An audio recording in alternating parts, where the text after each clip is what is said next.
I'd love to start from the beginning. In your Better Screen Time founding story, you talk about that moment that you realized you'd made a mistake giving your 12-year-old a smartphone.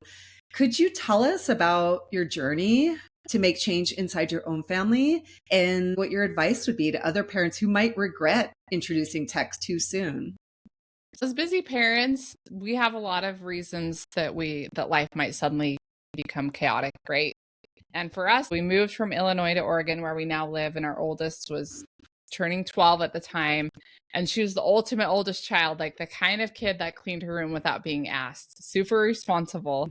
And she was leaving all these friends behind in middle school who were starting to get phones. And we were moving to this place where we didn't know anyone. So a smartphone seemed like a very logical solution. This was the Wild West days of smartphones. We handed over a phone to her purely in our minds as a communication device. And it didn't take long for me to realize that it was too much too soon.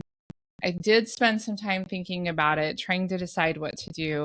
And ultimately, my husband and I both just felt like we needed to hit the reset button. And what that Yeah. meant was going back to a brick phone. And so we did it. I will never forget that conversation in the kitchen. And she was sitting at the kitchen table, literally tears streaming down her face. I'm Oh, feeling bad. I'm feeling like the worst parent ever.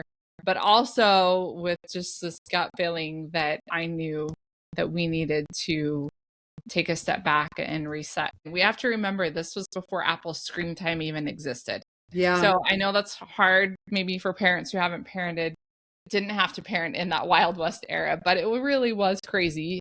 My advice to parents is always to use this line that I really love.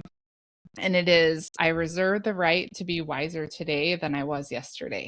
Yeah. And I think we can use that line with anything, but especially when it comes to parenting in the digital world, because we're all Yeah. facing a lot of new things that we haven't had to before.